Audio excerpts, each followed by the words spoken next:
नमस्कार मैत्रिणींनो, आम्ही बहिणी या चॅनलमध्ये तुमच्या सर्वांचे खूप खूप स्वागत. मी सारिका. आज घरात नाश्त्याला काय करायचा हा प्रश्न पडला होता. मग बाजारातून ह्या काकड्या आणल्या होत्या मोठ्या मोठ्या.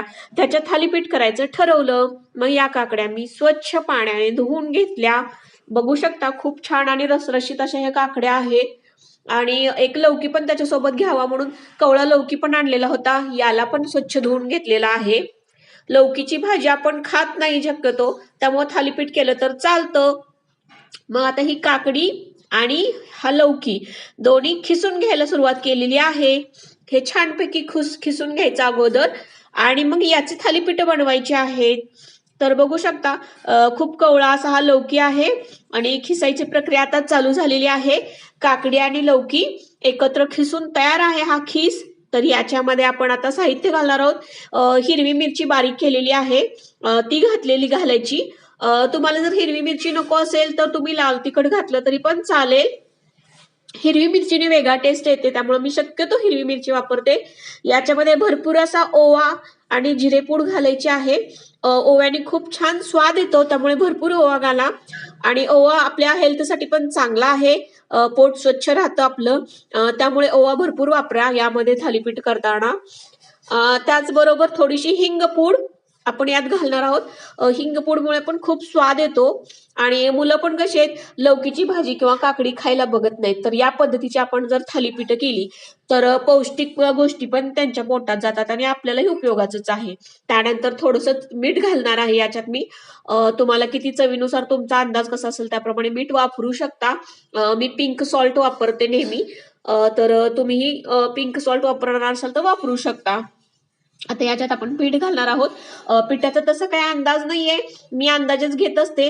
म्हणजे ज्वारीचं पीठ भरपूर घालते, त्यात तांदळाचं पीठ आणि थोडंसं चिकटपणा यावा म्हणून गव्हाचं थोडंसं पीठ घालू शकता.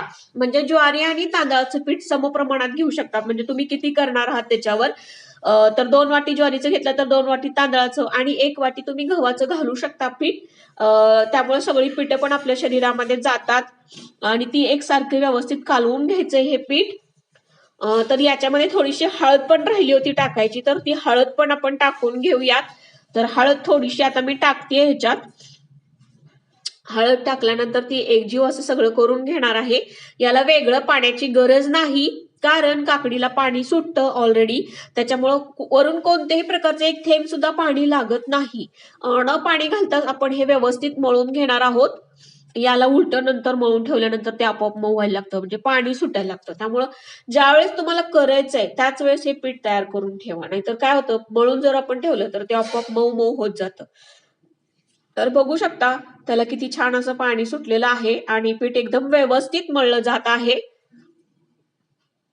या पद्धतीची आपण काकडीची थालीपीठं खूप छान आणि मस्त लागतात, मुलांनाही आवडतात आणि वेगळा असा नाश्ता आपला तयार होतो. सकाळी गडबडीत काय करू हा मोठा प्रश्न असतो.